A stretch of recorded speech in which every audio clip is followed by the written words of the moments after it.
Great. Hi, everyone. My name is Michaela Meyer, and I'm a PhD student at Carnegie Mellon University in the Statistics and Public Policy program. And today I'm going to be presenting on work that I did with 3 now master's alumni from CMU, as well as Dr. Amelia Haviland and Dr. Daniel Nagin on how crime rates changed during the COVID-19 pandemic and during 2020 as a whole.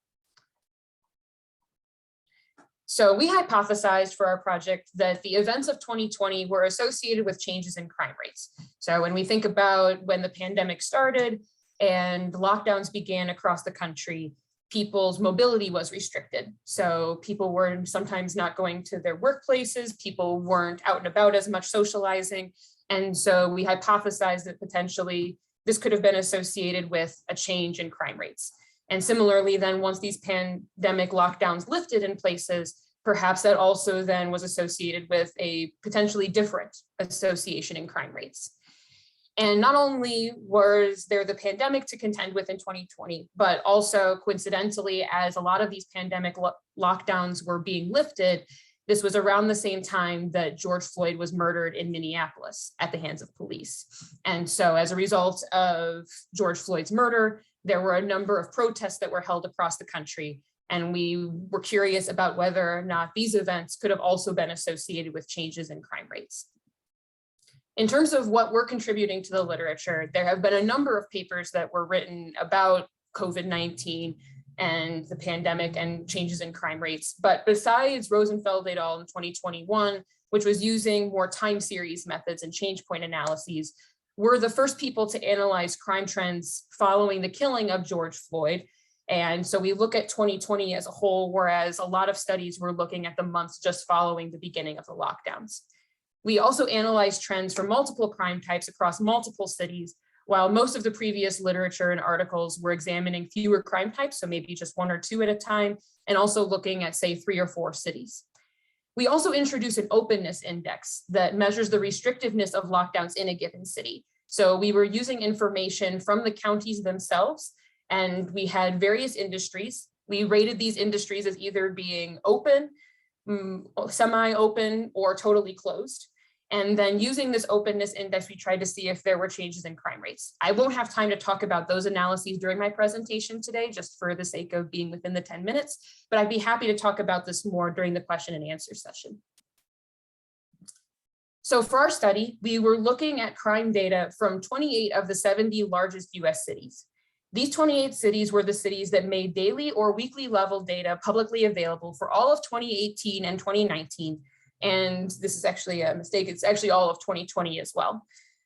We were using population data from the US Census Bureau's sub-county resident population estimates to be able to scale our crime rates to these population numbers.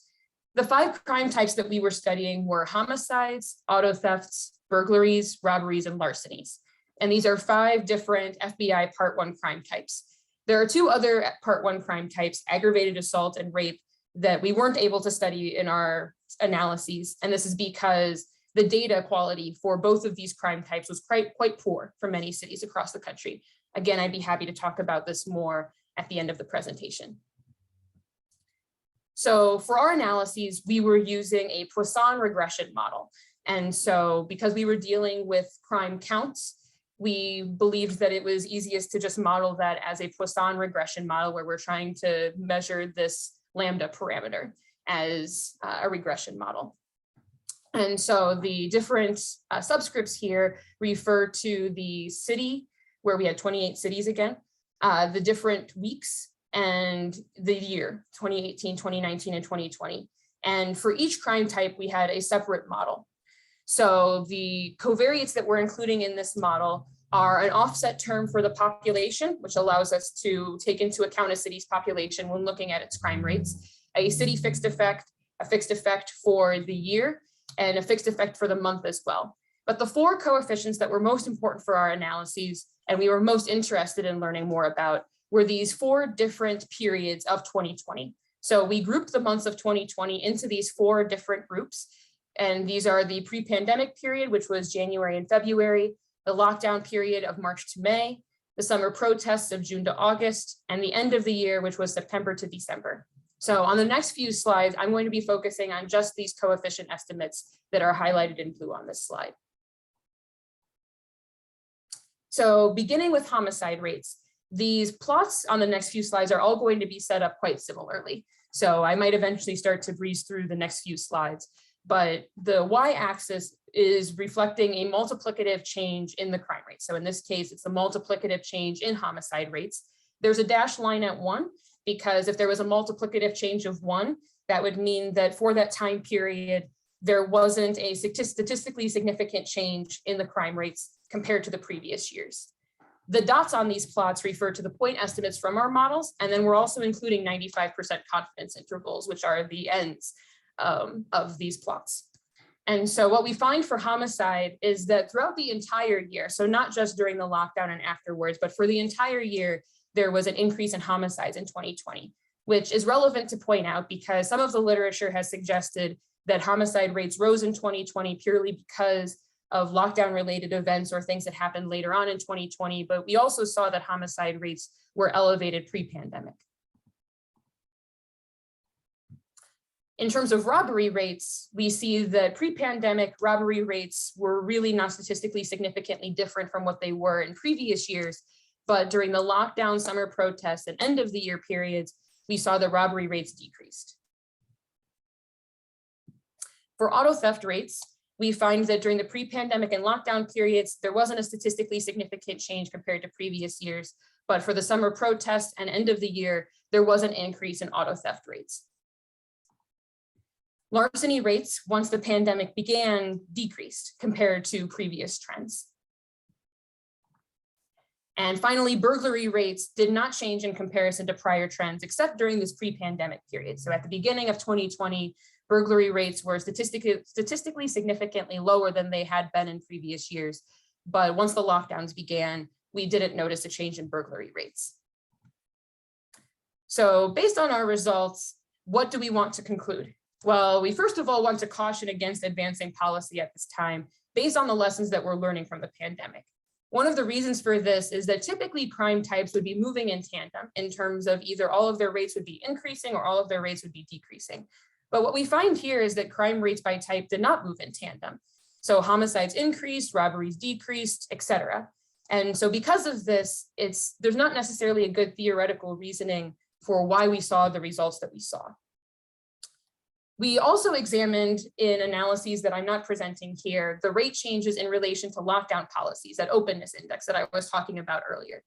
However, we find that most of the crime rates changes were not very sensitive to the strictness of the lockdown policies, though robbery and larceny rates were. Again, happy to talk about this in the Q&A afterwards. We can only speculate on the causes of the changes and the lack of changes for various crime types. It's possible that opportunity is a partial explanation, though it's admittedly a post hoc explanation. So we can think about the idea that because people were in their homes more often, that there was less chance for certain crime types to occur, but an increased chance for other crime types to occur. But again, this really is just a post hoc and only partial explanation. It doesn't explain all of the results that we're seeing. In terms of what we would recommend for future work, we think that future work should focus on looking at more complete crime data than what we had access to, though we want to mention that we really struggled to find any more data than the data that we were able to find.